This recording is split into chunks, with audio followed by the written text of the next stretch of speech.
Muitos casos, cada pessoa é uma pessoa, não é? Depende das necessidades e portanto, daquilo que no fundo são as queixas das pessoas. Mas, por exemplo, uma pessoa que não tenha um quadro de depressão, que esteja envolvida de facto nestes problemas de crise económica, mesmo tendo o seu temperamento específico e sendo um caso pessoal, não é? Essa pessoa, a pessoa pode sempre beneficiar de um trabalho, diria que de um trabalho profissional, no qual, no fundo, por um lado o autoconhecimento, por outro lado esta questão evolutiva, como é que nós podemos evoluir ao longo da vida. Diria que não ficarmos apenas conformados a uma certa cristalização ou das circunstâncias familiares. E nós temos exemplos, não é? Pessoas realmente que ficam muito imersas. Não, temos exemplos pela positiva. Pela positiva, ok. Pessoas que passaram uma série de dificuldades, não é? E que abrem novos caminhos, diria que iniciam novas atividades, descobrem novos potenciais. Portanto, é o nosso trabalho dia a dia. Nós temos que, de facto, acreditar nas virtudes do trabalho. Agora, não podemos pensar que as coisas acontecem de uma forma mágica. Pois, caindo do céu, não é? E diria que temos que ir pelo lado sério e profissional, tanto da abordagem psicológica, e não tanto esperarmos que as coisas surjam, ou da conjunção astral, de coisas um pouco mágicas. Eu penso que é por aí também. Diria que cada um de nós tem que ser sério na abordagem que faz da sua própria vida e nos seus objetivos, naquilo que quer da vida, para si e para os seus. Sr. Dr. Jorge Gravanita, é abusivo falar-se de uma psicologia positiva neste contexto ou é assim muito popular? Assim, não, quer dizer, há uma linha teórica que fala de psicologia positiva. Eu prefiro falar de uma abordagem que integra e consiga comportar os aspectos ditos positivos do otimismo com os aspectos ditos negativos. Porquê? É mais realista? Não é só questão de ser realista. É uma questão de postura e é uma questão de irmos mais fundo nas coisas. Não é? Todos nós temos uma psicologia positiva. Todos nós temos o nosso senso comum. Precisamos, não é, de acreditar nas coisas. Não é? Agora, quando lidamos com situações negativas, com sofrimento, com situações, eu diria que de doença, ou situações de percas, nós temos que ter mecanismos psíquicos que não escondam essa parte, que não ponham isso por baixo do tapete. Conseguir isso, de facto, é que permite uma transformação mais profunda. É evidente que isso não é uma situação fácil. Nunca é fácil nós encararmos as situações dolorosas. Não é? Sim, então também depende um pouco do temperamento. Há pessoas que são mais hipertímicas, há pessoas que são mais melancólicas. Há pessoas que diria que há sempre dificuldades. Não existem. Nenhum de nós é perfeito, mas existem sempre dificuldades. Diria que existem sempre desequilíbrios, não existe uma personalidade completamente equilibrada.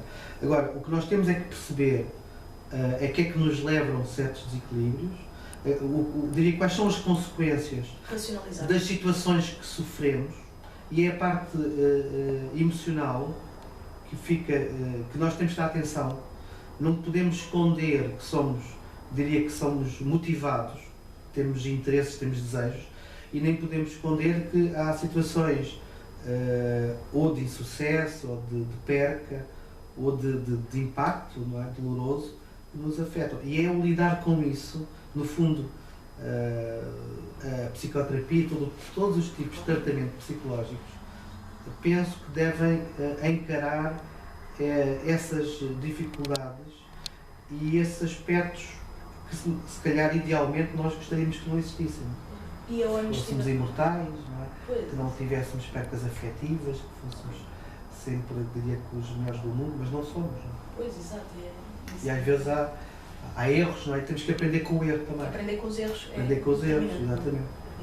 E no que diz respeito à questão da relação entre o treino da resiliência e a racionalização das emoções. Penso que a relação é de facto... Não gosto muito do termo racionalização das emoções. Eu penso que as emoções, elas têm um lado racional, que elas têm uma função, que eu, no meu entender, é comunicacional, quer dizer, nós percebemos o que se passa interiormente através das emoções, no nosso sentido. E tem um aspecto de quando nos expressamos, transmitimos aos outros também a nossa realidade emocional. É uma mensagem.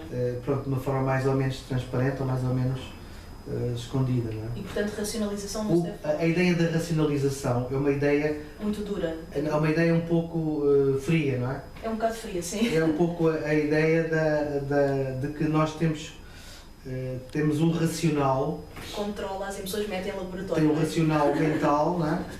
Que está acima, que está a controlar as emoções. Nós sabemos, depois dos trabalhos do professor António Damasio, que as emoções elas próprias têm uma componente racional nesse sentido, não é? Da nossa saúde, até em termos de organismo, não é?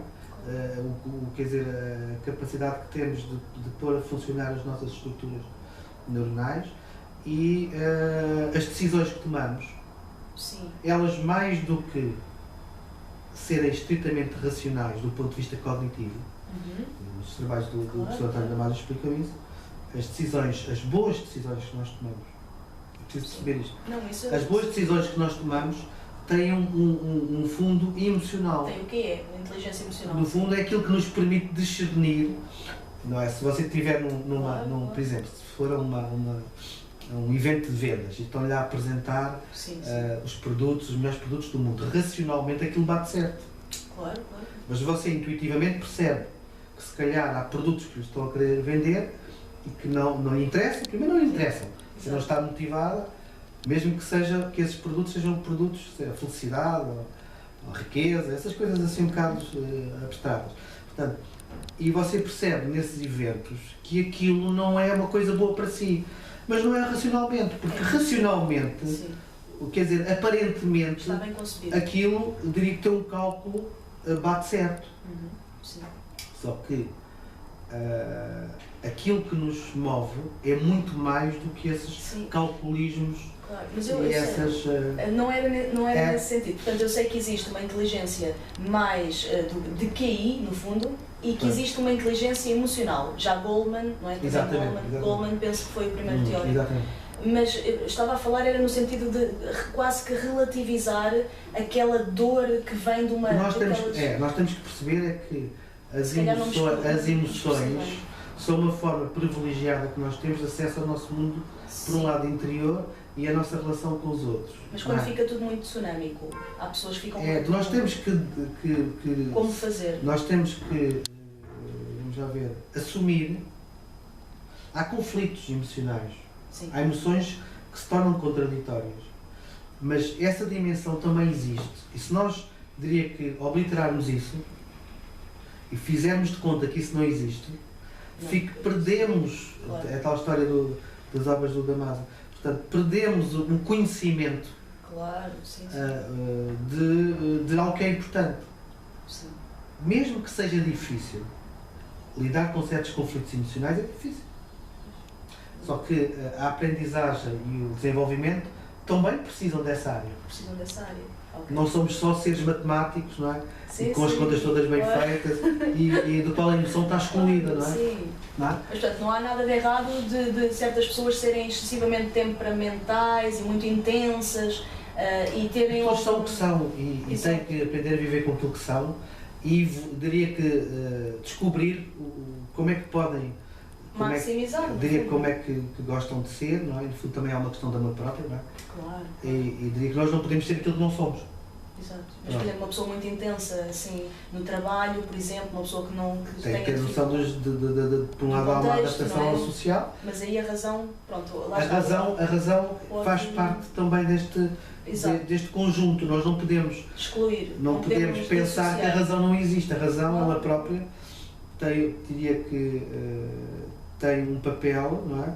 No fundo, que é partilhar um conjunto de experiências. O que é racional? Aquilo que é partilhável. Portanto, é isso que é racional. Agora, nesse sentido, as emoções são racionais, mas não no sentido comum. O sentido comum, que é o que retira, o pensamento cartesiano, que é retira as emoções do racional.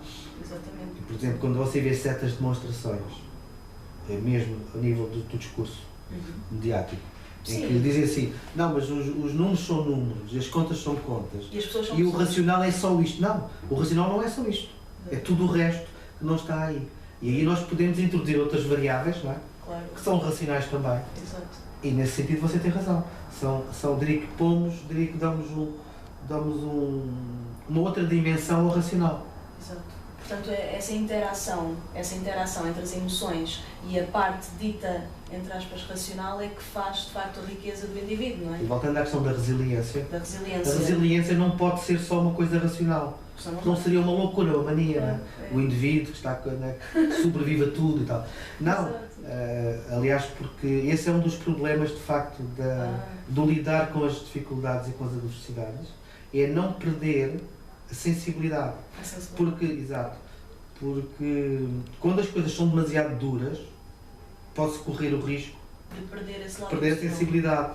Porquê? Porque é um pouco quando nós queimamos as mãos, perdemos a sensibilidade nos dedos, não é? A analogia. Exato, esse aspecto é muito importante. Nós não queremos ser apenas sobreviventes a uma catástrofe, queremos manter aquilo que bom temos e progredir, de certa maneira, enquanto homens, enquanto pessoas, não é? Homens e mulheres, não é? Sim. Enquanto seres humanos, diria que essa resiliência nos conduza a algum lado.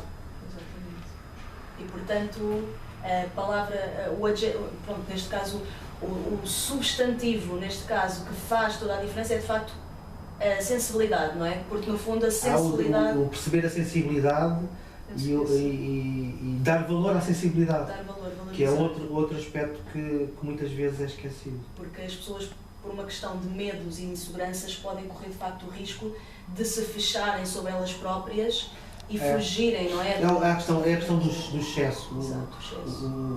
Os opostos tocam-se, não é? Quer dizer, há por um lado uma tendência de vulnerabilidade, porque as pessoas, diria, quando se sentem mais vulneráveis, há uma sensibilidade exacerbada.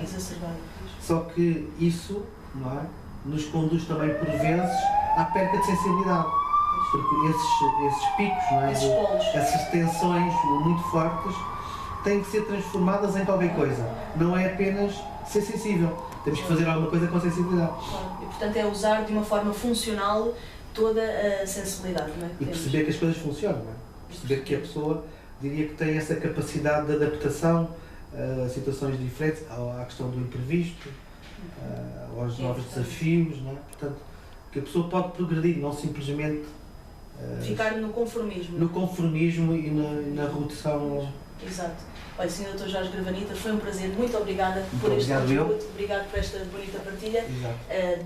Aproveito para desejar à Sociedade Portuguesa de Psicologia Clínica as maiores felicidades para o ano 2013, que consiga levar a bom porto todos os desafios e, em específico, no que diz respeito a esta temática, de facto, da psicologia em tempo de crise, não é? Todos os seus factos. Muito obrigada mais uma vez. Obrigado.